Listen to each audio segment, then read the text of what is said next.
Jimmy John's, America's #1 sandwich delivery, fast Ed speaking. I'm on my way. I'm in the backyard here, Ed.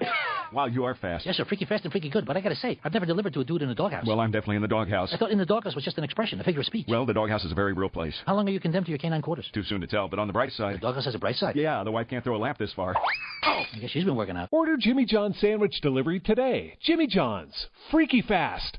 Freaky fresh. Blog Talk Radio.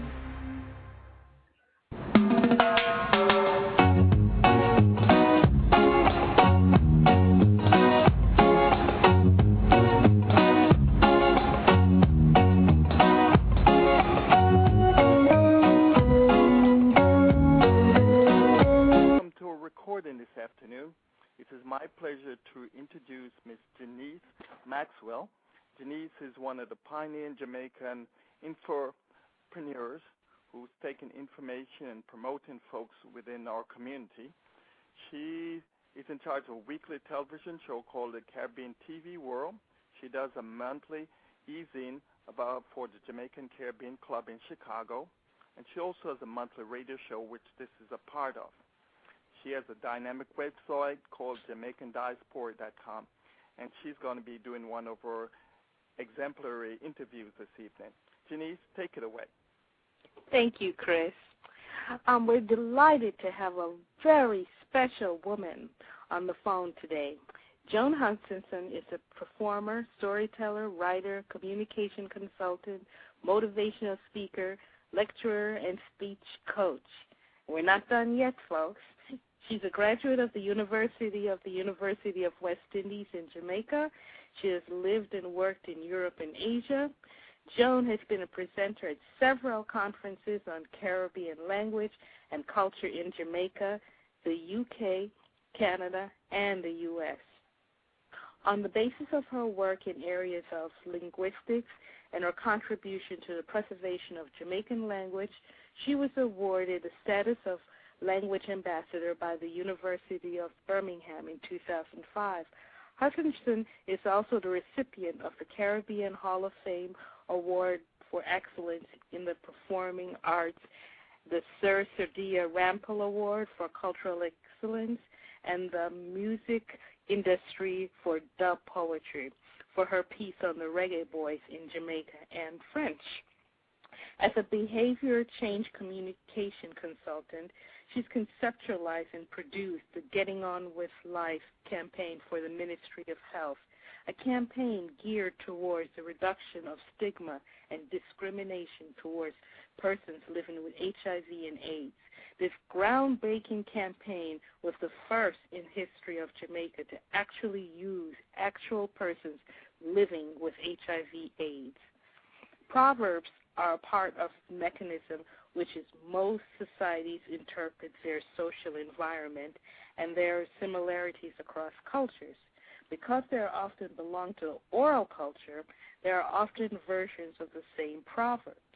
While some concepts and structures of Jamaican proverbs were brought to Jamaica by the enslaved Africans, and others are an adaptation of English proverbs, the vast majority were spawned in Jamaica to reflect the realities of Jamaican people.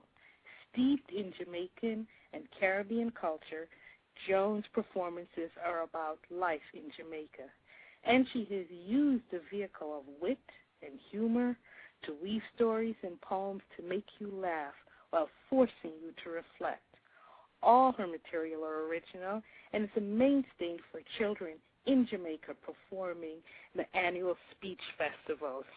Her greatest passion in life, her greatest joy, giving and living. Welcome, Joan.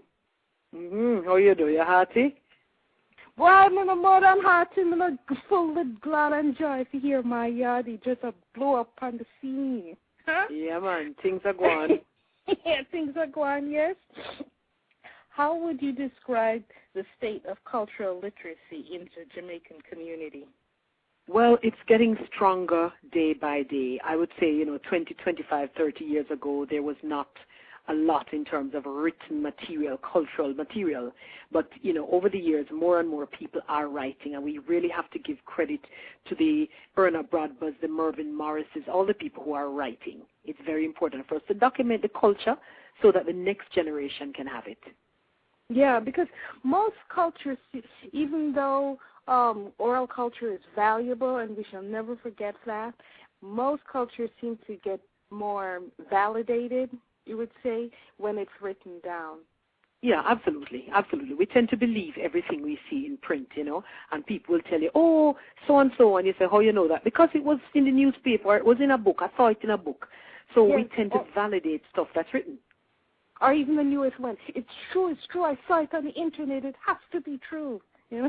That's the other thing that is going on. You're rapidly growing in popularity.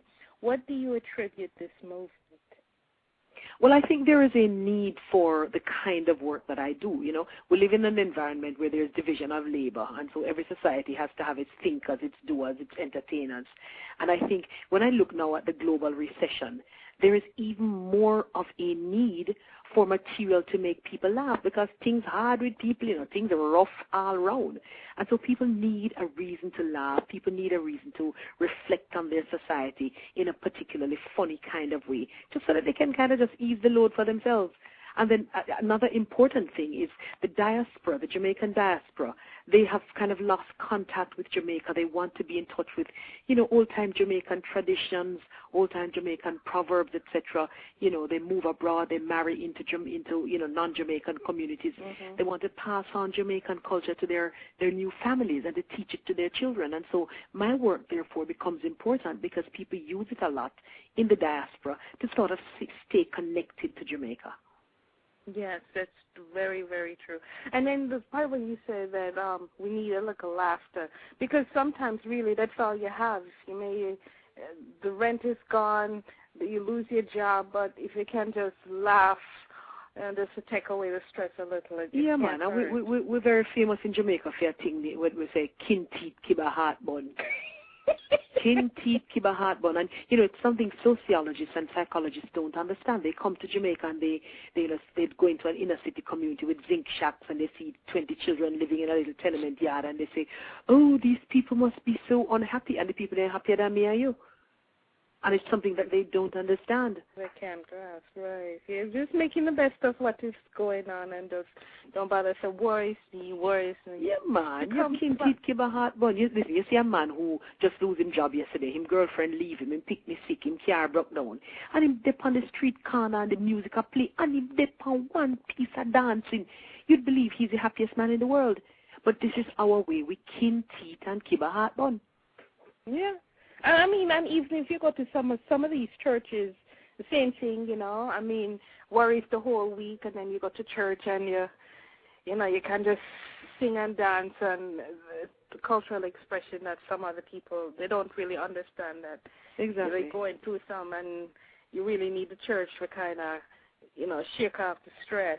You come from an artistically gifted family. What made you decide to develop this artistic expression? Well, a lot of it is just a natural order of things, eh?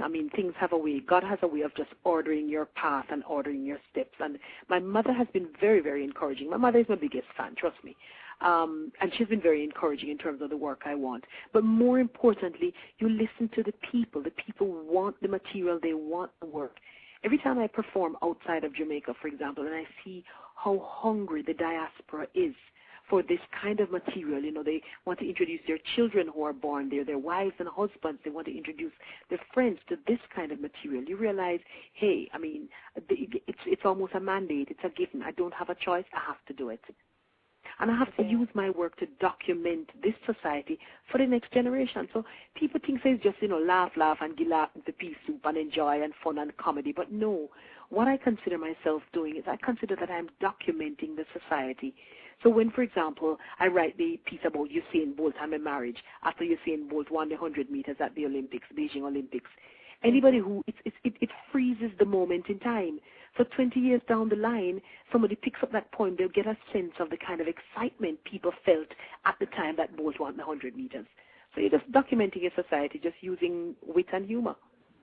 Yeah, I definitely understand that. You've been dubbed the present generation Miss Lou. How do you wear this privilege? Boy, it's more than a privilege. It's an absolute honor. I don't know that I'll ever be able to fill Miss Lou's, footsteps. But Miss Lou was a forerunner for me. She paved the way. If Miss Lou never do the work where she do, me couldn't stand up on stage and do the work with me I don't know. So I really have to pay tribute and honor to Miss Lou. Our work is similar, our work is also different. And the biggest similarity, I think, is just the whole thing of documenting the society. Miss Lou is really a social commentator. I consider myself a social commentator. When I look at the body of my work, I touch on everything in a Jamaican society, from top to bottom, left to right. And you're just documenting it. When I look at Miss Lou's wartime poems, wow, you get a wonderful sense of what was going on in Jamaica on the ground during the war, the shortage of rice and flour and soap, and them having married the aisle with the condensed milk. It's absolutely wonderful. But you see, if you weren't around then, it gives you a good sense when you read the stuff. When you read the stuff 20, 40, 50 years later, you get a sense of what was happening in the society at the time. Right. But it's interesting that you would mention that, because I was reading, this was about 2-3 weeks ago, I was reading a book about that. Because I wouldn't, if you had said this to me without me reading that, I wouldn't even understand what you were saying, because like you say, you have to be born in that era, and I wasn't born in that era. But the fact that I learned about how you have to marry the condensed milk with the rice, I was like, it resonated with me. It didn't resonate with me, but it resonated with the context of the book that I was reading. Yeah, man, and can I tell you, the more things change, the more they remain the same. I went down to the market yesterday, down by Carnation Market, and, because we had a couple of hurricanes last year, some of the produce got washed out and things, so the prices them still kind of high in the market. And I am looking to buy some thyme to cook some Saturday soup. And the people then make me know that the thyme married to the scallion. So you cannot buy the thyme without you buy the scallion. Thyme and scallion put on a wedding ring and go down the aisle. Here comes the bride, and they're married. Now, I don't know which one is the bride and which one is the groom, but they're married. And then, you know what, so that the public who may not understand what you just said, I understand, because I read because of, like I said, I read a book and it reminded me. But for people who are listening, they may not understand. So like you say, like the Jamaicans in the diaspora, or maybe a second or third generation Jamaican, could you explain to the public what it means by when You mean to married? Yes, the time married. Well, for all, as Beyonce said, all the single ladies, all your single ladies out there, the concept of marrying two items. If one item is scarce, let's say, for example, you can't get flour on the market. Flour is scarce. But let's say there are a lot of oranges. In order to buy, and the orange they're not selling. So in order to get a pound of flour, they're going to marry the flour to the orange. So basically, it's usually an item which is very scarce that's married to something which is very, very available. So you can't buy one without the other. So you see, Jamaican people are strong business people, them have whole percent. Yeah, thanks for that. For letting us know about that quip, because that is so true. Apart from Miss Lou, which other artist has influenced your style and substance? Well, I'm a great believer in the work of Bob Marley. Bob Marley is one of the brightest poets that has lived. Yes. Bob Marley is a brilliant poet. There was a young poet, he died a couple of years ago, called Mikey Smith, one of the, I would say, the originator of dub poetry in Jamaica. I loved Mikey Smith's work, and of course the likes of the Mutabarukas, Amina Blackwood Meek. I love, as I said, Linton Kwesi Johnson, Mervyn Morris, Erna Bradford. There's a significant, and Colin Channer. How could I forget? I love Colin Channer's work. I didn't know that he was a dub poet. I mean, I've read a couple of his books, and I didn't know that Colin writes poetry. Well, I don't think he considers himself a dub poet, but Colin writes poetry as well, and he's got such a brilliant mind. Yes, that's true. Yeah. How do you decide on a subject, and how do you go about developing performance material? Well, deciding on the subject is easy because it's just all around you. Because, as I said, let's go back a little. I document what I see around me. So all of us are seeing the same things. but I will just take it one step further. So what I do is I document it and I embellish it. So, for example, I have a piece called oh God, I can't, you see me, I get old now, I can't remember the name of the piece. But I have a piece, right? Old age, I catch up with me, man. But I have a piece which talks about this madman or this naked man who is walking up the hill. And this man see me and say, Papa, when we come back now, we bring one pants, come give you to put on. A friend of mine actually told me that he saw a naked man and he said to him, listen, when I come back now from the house, I give you a pants to put on. And the madman said to him, all right, but make sure it's nothing cheap, because it's only designer clothes me wear. Now, I took that and converted it into an entire poem. And so everything around me, it's just a matter of documenting what I see around me and embellishing it. The creativity comes through the embellishing. How is the best means of getting across your fine material? Well, right now, I'm actually just trying to get a website sorted out. I don't yet have a website. Some of the stuff is available on CaribbeanRhythms.com. That's Caribbean, RIDDIMS.com.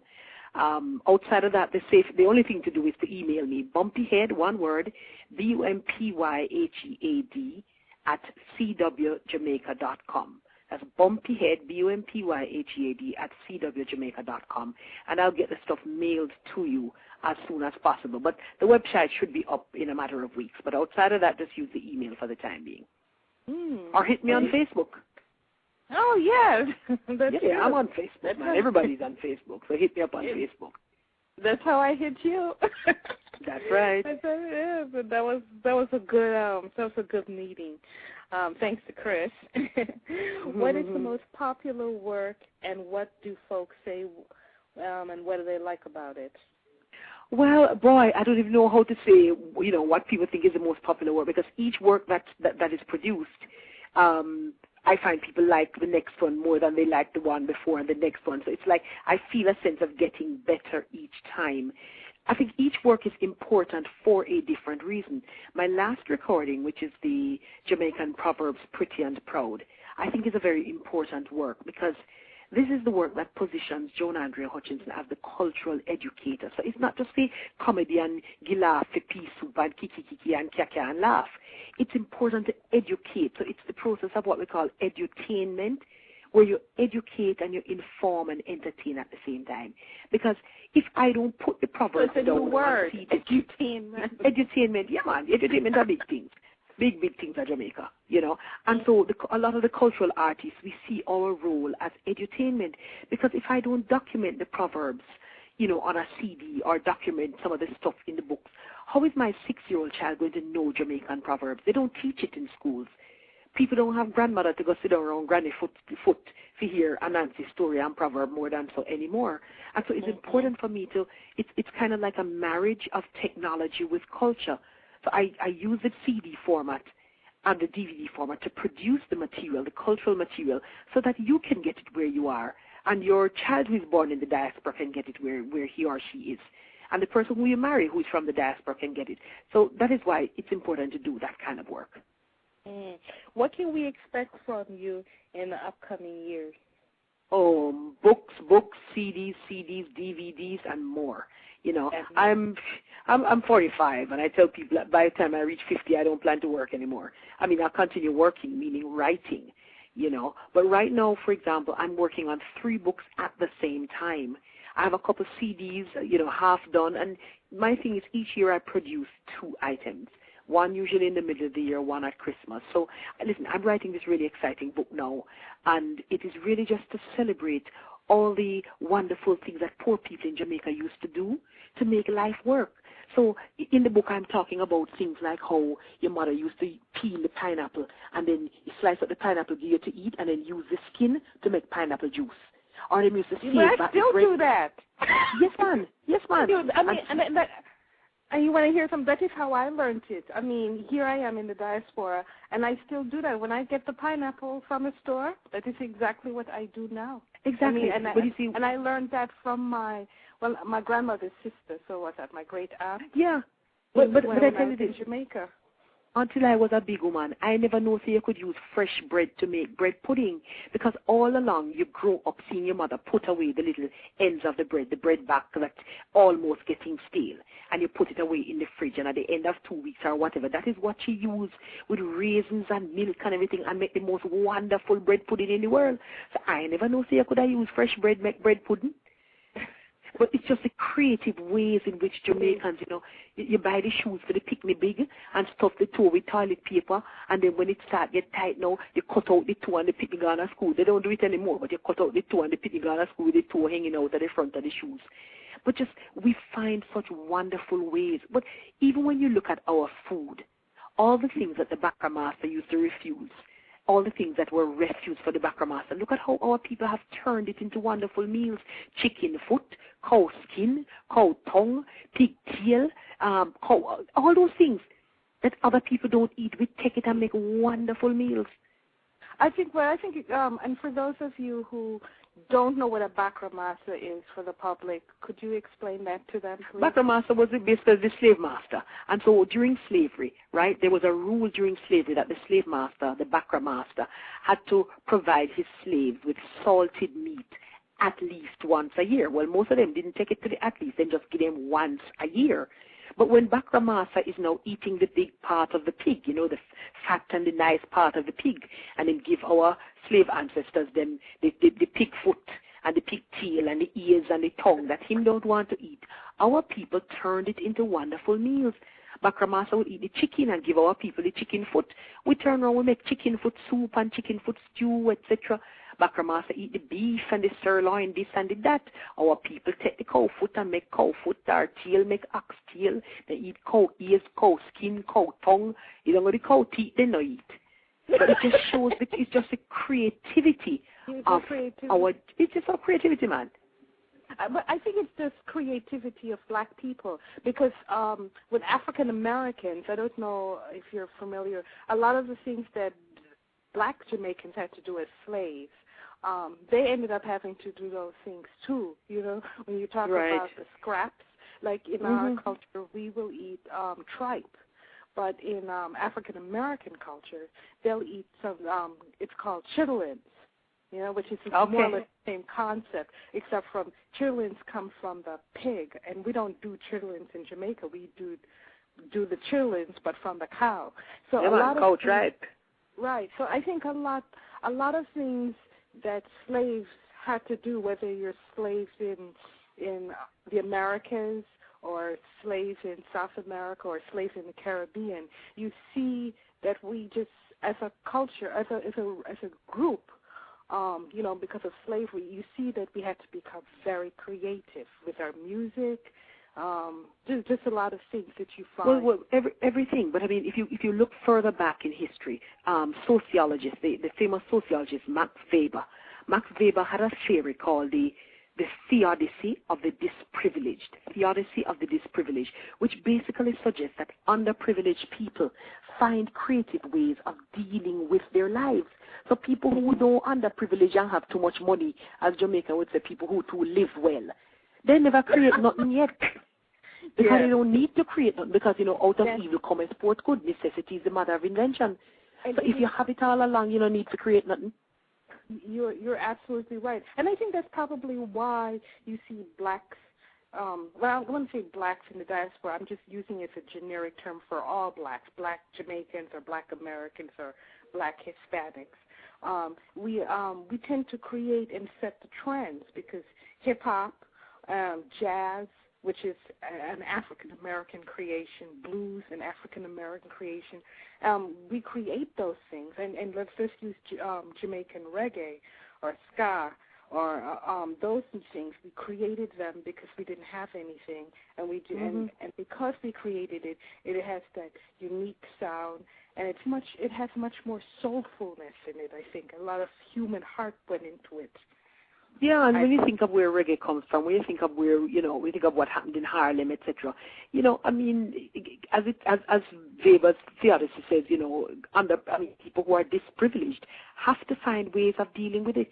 And when you look, for example, you go into an inner city community in Jamaica, and people may be poor and struggling, but they're having a dance, and the girls have them hair fixed up, and everybody look nice, and because it's the way in which we deal with the problems, yeah, man.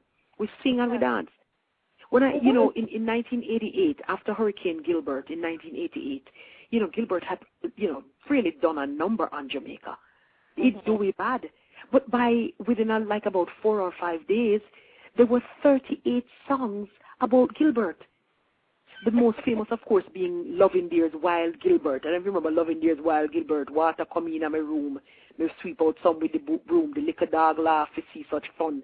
And the dish run away with the spoon. That's the whole thing of the satellite dishes flying through the air during Gilbert. But we find a way of writing it in songs, and people are dancing, and we had Gilbert parties. I survived Gilbert, and everybody, there was no electricity, so everybody cooked the food in the fridge and had Gilbert parties. It's just the way we are, King teeth, kibba, heart bun, Jamaica, no problem. Are we that? We're just nice. Yeah. And what advice would you have for parents to instill a love of Jamaican cultural in the next generation, given the popularity of the American pop culture? Well, I think, first of all, we need to start documenting us for ourselves. We'll sit down and we'll make foreign people come in and write our story. We will sing our own song. We must get to the point where we write our own stories from our own perspective, sing our own songs from our own perspective. I mean, I've seen foreigners come in and write book about Jamaica, and it's pure foolishness into the book. Nothing down goes. Nothing down goes. But you can always tell too. You can, even some of the websites, you can tell that this is not authentic. Right. So I mean, if any little grandmother, any little person out there listening who's over 60 or 70, and you have wonderful stories of growing up in Jamaica or any interesting, write it. You need to write it down so that the next generation can appreciate it. When I'm working on this book, for example, I'm looking at how my mother used to draw starch. Nowadays, everybody has spray starch in tin. My son will never know what it is to draw starch because he knew spray starch. But if we don't write it down for the next generation, how are they ever going to know? Right. So we need to document us. And the other thing is, we need to support our own culture. You see a Jamaican concert in the area, make sure you not just go, make sure you take your family, take the people from your workplace, encourage them to come. Because, there's also this stereotype of Jamaica, that Jamaica is just guns and drugs and violence and crime and dance hall and thing. And so your thing has to be, every time you see, a Jamaican artist in your ear going to perform, and it's not just the stereotypical dance hall, guns, crime, take your friends and your neighbors to go and see the show, encourage them so that they see another side of Jamaica.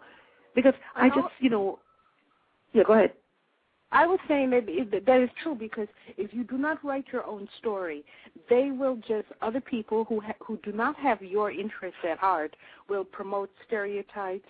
I didn't know that Jamaicans could do this, or I didn't know Jamaicans could do that. So if we don't write our own story, we don't have our own venue to show the diversity that's within our culture, people are going to have problems. They're like, what? I didn't know that Jamaica this. Yeah, because the stereotypes exist. I say to people, and it's something I'm very proud of. I'm 45, and I'm very proud of being 45. I'm not ashamed to talk about my age.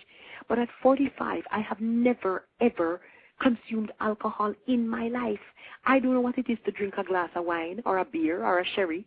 Worse, people, you come from Jamaica, you don't smoke ganja. Oh, but you look like a girl. You look like a girl. Somebody said to me, you look like a girl who burn a big head spliff every morning. For me. I have never smoked ganja in my life. For me. But the stereotype is that once you're from Jamaica, then you must smoke ganja. You must smoke ganja. You look a certain way. And this man who doesn't know me from Adam, he says to me, hey, Mon, because when he was speaking to me in a standard American English, and then as he got to know me a little bit more, he found I was Jamaican. He goes, hey, Mon, and then he started doing all the stereotypes that came along, and he realized I wasn't going for it. But you see, he's just feeding on images that somebody else has placed in his mind. So this is why it's important to have people like you to document, to perform, and to spread the word about about what you do to enhance our culture. What does a funny person like you do for fun? Well, that's a funny question.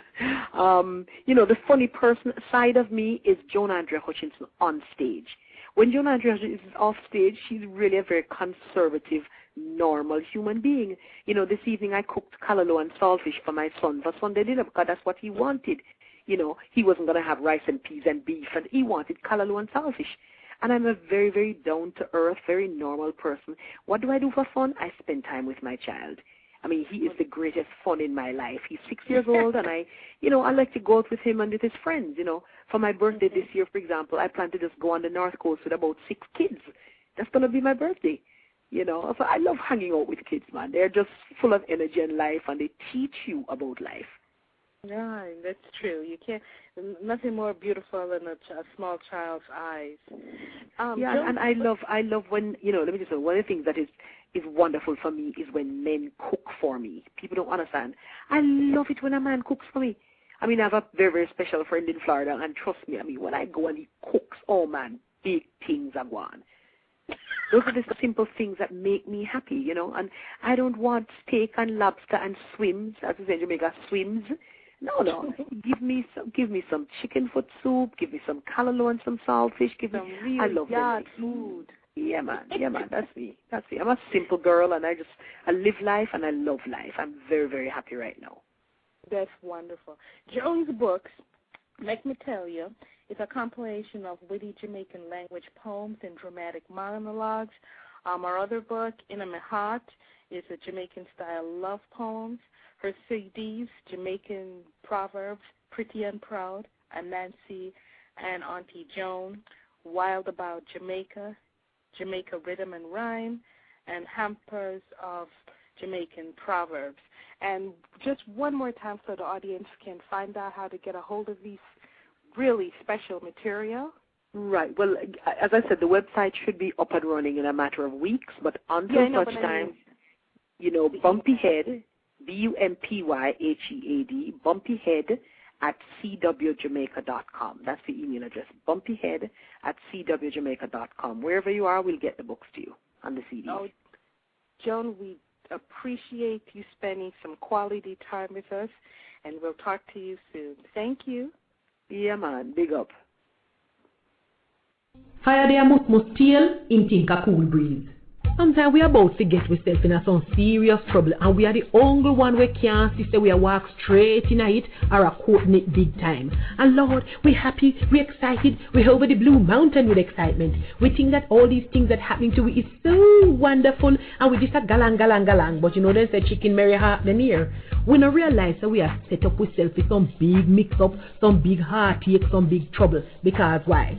We feel that it is so good that it has to be right and wonderful. Well, Tande, this thing where you think is so wonderful and where you are hype up yourself about are the same thing where going to result in your downfall. It come in like when goat they are grass yard a ball. You take up goat, you put him in a kitchen side a kitchen table, where him do? He climb up on table.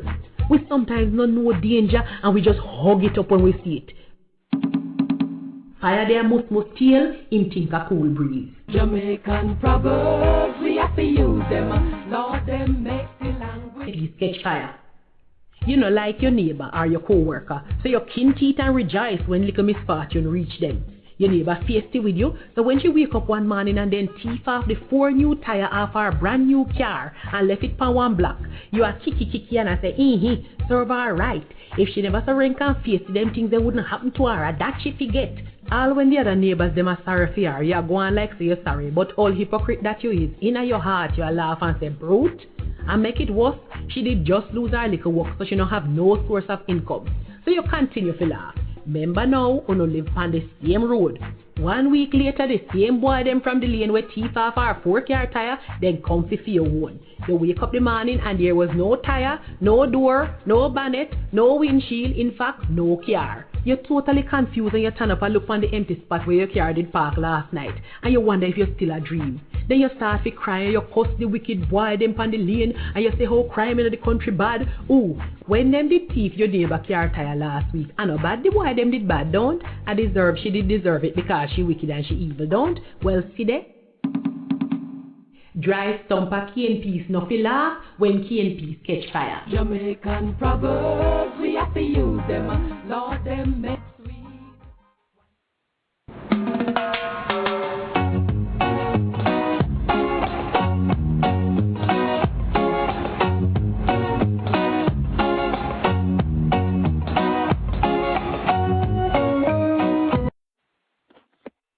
When you don't go to Geico.com, car insurance can be hard.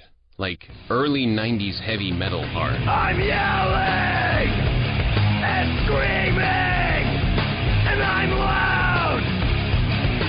Roar! Geico makes it easy.